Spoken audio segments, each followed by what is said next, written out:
Hello friends, welcome है आपका हमारे यूट्यूब चैनल में। पेंशनर्स, फैमिली पेंशनर्स और कर्मचारियों के लिए बहुत ही इंपॉर्टेंट और बड़ी अपडेट लेकर आया हूं। अभी कुछ दिनों पहले स्टाफ साइट की एक मीटिंग हुई थी ministry of personnel public grievances and pension के department of personnel and training की तरफ से, जिसके मिनट्स अब आ चुके हैं। मीटिंग 15 दिसंबर 2023 को नॉर्थ ब्लॉक न्यू दिल्ली में हुई, जिसमें 13 यानी 13 एजेंडा आइटम्स उसमें रखे गए। वो 62 मीटिंग थी। मैंने इससे पहले अपने प्रीवियस वीडियोस में भी बताया था कि उसमें एनसीजेसीएम की मीटिंग होने वाली है। कि आप लोग बोल रहे थे ये मीटिंग कब होगी और इसके मिनट्स कब आएंगे, तो बता दूं कि मीटिंग 15 दिसंबर 2023 को हुई और अब इसके मिनट्स आ गए हैं। तो वो कौन कौन से 13 एजेंडा थे आप सामने स्क्रीन पर भी देख पा रहे हैं।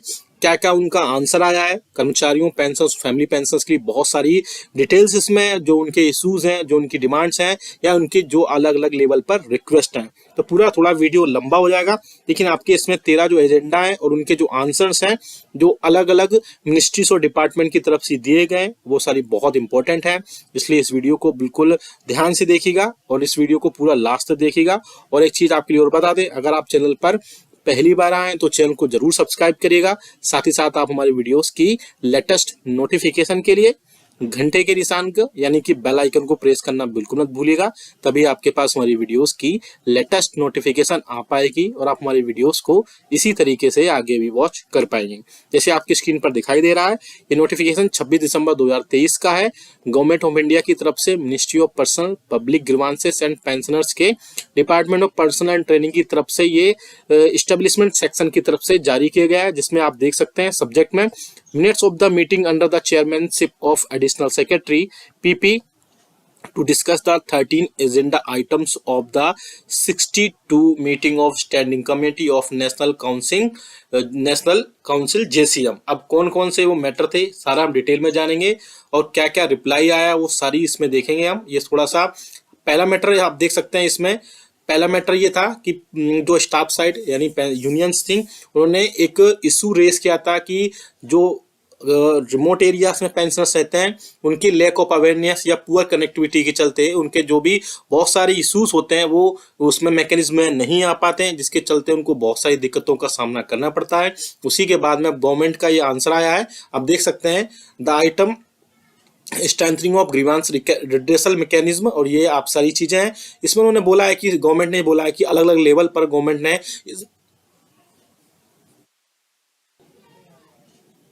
अलग अलग लेवल पर चीजें उसमें हाईलाइटेड की है, चाहे वो अलग अलग मिनिस्ट्रीज हो, चाहे वो डिपार्टमेंट हो, उनको चाहे वो एसएमएस के जरिए हो, चाहे फीडबैक के जरिए हो। पेंशनर्स के लिए बहुत सारी चीजें इसमें की गई हैं और आगे भी ऐसे करते रहेंगे। थोड़ा सा मैं डिटेल में बता देता हूँ। इसमें उन्होंने बोला है he explained that a monitoring system for the progress of grievance disposal was in place. Regular interministerial meetings are held for progress monitoring. Pensioners are informed about case developments through SMS and feedback from pensioners is obtained. Additionally, he highlighted a comprehensive office memorandum dated August 23, 2023, issued to all ministries and departments, emphasizing that cases should be treated and disposed of only after conclusive resolution. तो आप देख सकते हैं government ने बोला है कि सारी चीज़ों का रिजोल्यूशन अच्छे से किया जाता है, लेकिन पेंशनर्स ने ये बोला था कि जो पुअर कनेक्टिविटी है और भी सारी चीज़ें हैं वो सारी सही से नहीं हो पाती, जिसके चलते बहुत सारी चीज़ों का सामना करना पड़ता है। अब बात करते हैं दूसरे आइटम की, जिसमें बोला गया था restoration of the commuted pension of pension after 12 years of service. उन्होंने बोला था कि जितने भी कम्यूटेड पोर्शन है पेंशन का वो 12 साल के बाद में हो जाना चाहिए। इसमें आंसर देख सकते हैं आप, इसमें आंसर आया है The staff side demanded for restoration of the commuted portion of the pension after 12 years of service. Department of Pension and Pension Welfare informed that a proposal for reduction in restoration period of commutation was referred to the Department of Expenditure. However, Department of Expenditure returned the proposal, stating it to be premature. DSDO Expenditure clarified that they had received a proposal from the Department of Pensioners and Pension Welfare proposing that the matter relating to a reduction in the restoration period of the commuted pension may be referred to the next CPC. यानी कि जो पे commission है उसका। As the CPC has not been constituted the proposal was written, it was decided that the department of pension and pension welfare may consider sending a fresh proposal to Department of Expenditure. If required, Department of Expenditure may convene a meeting with the staff side.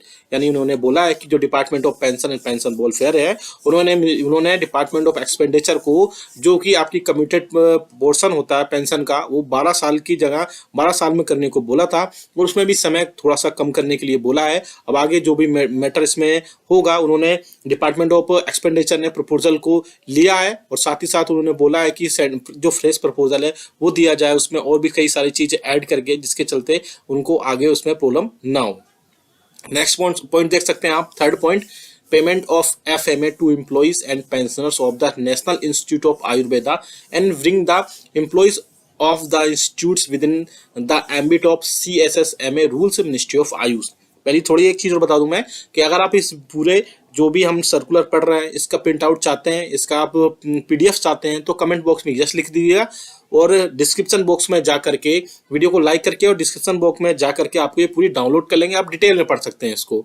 आप देख सकते हैं इसमें और भी कई सारी चीजें लिखी गई हैं। पॉइंट नंबर 4 भी देख सकते हैं इसमें आप, maximum coverage under the deposit linked insurance scheme for central government employees may be increased from 60,000 to 6 lakh। Department of expenditure ने इसका आंसर दिया है। उन्होंने बोला है, it was observed that this item was considered in the 62 meeting of the standing committee and in view of the justification put forth by the staff side, it was decided to reconsider the issue in Department of Expenditure. Department of Expenditure informed that they were waiting for the proposal in this regard of the Department of Pension Welfare। और इसके बाद लिखा है, it was decided that the staff side will submit a proposal with justification। उन्होंने बोला है कि जो भी आपकी इंश्योरेंस स्कीम है सेंट्रल गवर्नमेंट एम्प्लॉइज की, उसकी लिमिट जो है 60,000 रुपये से बढ़ा करके 6,000 रुपये किए जाए, जिसमें मिनिस्ट्री ऑफ फाइनेंस के डिपार्टमेंट ऑफ एक्सपेंडिचर ने बोला है कि आप एक फ्रेश प्रपोजल, या बोल सकते हैं कि जो भी प्रॉपर जस्टिफिकेशन है उसको डाल करके एक प्रपोजल दीजिए। उसके बाद में डिपार्टमेंट ऑफ पेंशन वेलफेयर उसका एग्जामिन करने के बाद में डिपार्टमेंट ऑफ एक्सपेंडिचर को प्रॉपर तरीके से रेफर करे, उसके बाद जो भी इसमें अपडेट आएगा वो उसमें आगे होगा। आगे आप देख सकते हैं पॉइंट नंबर 5 में, restoration of facilities and concession withdrawn by the railways to senior citizen, यानी मिनिस्ट्री ऑफ रेलवेज ने इसका आंसर दिया है। क्वेश्चन में था, ये बोला गया था कि जितनी भी फैसिलिटीज हैं या कंसेशन हैं उन सबको रेलवेज के जो सीनियर सिटीजन हैं उनको फिर से रिस्टोर किया जाए। इसमें आप देख सकते हैं JD मिनिस्ट्री ऑफ रेलवेज ने इसका आंसर दिया है, बोला है, inform that the government gave subsidy of ₹59,837 crores of passenger tickets in 2019-20। The amount to concession of 53% on an average to every person traveling via railways. The subsidy is continued to all passengers. Further concessions beyond this subsidy amount are continuing only for the categories of Divyangjans, students and patients. As present, there is no proposal to restore concession to senior citizens. In view of the position explained by the Ministry of Railways, it was decided to close the item। उन्होंने बोला है कि अभी government railway ने कई जो दिव्यांगजन है, स्टूडेंट्स है और पेशेंट है, उनके लिए अलग अलग टाइप के कंसेशंस दिए गए हैं, लेकिन अभी एट प्रेजेंट में ऐसा कोई भी प्रपोजल नहीं दिया गया है कि जो सीनियर सिटीजन्स हैं उनके जो कंसेशंस है उनको फिर से रिस्टोर किया जाए। अभी ऐसा कोई प्रपोजल गवर्नमेंट के पास में नहीं चल रहा है।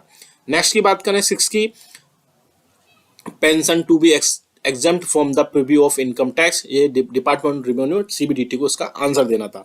आप देख सकते हैं आंसर में लिखा है, on the demand for exemption of pension from income tax, department of revenue inform the policy of the government is to simplify the income tax act 1961 by removing exemption and incentives while at the same time reducing the rates of taxes, therefore the proposal could not be agreed, it was decided to close the item। यानी कि government की तरफ से, pensioners association की तरफ से बोला गया था कि पेंशन जो है इनकम टैक्स से एग्जम्प्ट होना चाहिए। उन्होंने बोला है कि अभी गवर्नमेंट इस पे एग्री नहीं है, जो डिपार्टमेंट ऑफ रेवेन्यू है CBDT का, वो इस प्रपोजल पर अभी एग्री नहीं है, इसलिए इस आइटम को क्लोज किया जाता है। नेक्स्ट आप देख सकते हैं, disability pensions of war heroes to be exempt from income tax. इसके अलावा उन्होंने बोला है कि जो डिसेबली पेंशन मिलती है वॉर हीरोज को, उसकी पेंशन भी जो है एग्जेम्प्ट पेंशन इनकम टैक्स से एग्जेम्प्ट किया जाए। इसमें भी आगे आंसर आप देख सकते हैं डिपार्टमेंट ऑफ रेवेन्यू का, the staff side demanded that the disability pension of war heroes be exempted from income tax. Department of Revenue informed that a court case on the subject is pending before the Honorable Supreme Court and the Honorable Court. It is order dated. इसमें बोला गया है कि इसमें बहुत सारी चीजें honourable supreme court और ऑनरेबल हाई कोर्ट के पास में, ऑनरेबल कोर्ट के पास में है, उसके बाद ही सारी चीजें हो पाएंगी जब भी इस केसेस के आउटकम आ पाएंगे। नेक्स्ट आप देख सकते हैं enhancement of bonus ceiling limit of casual labourers consequent on enhancement of bonus ceiling of casual central government employees department of expenditure.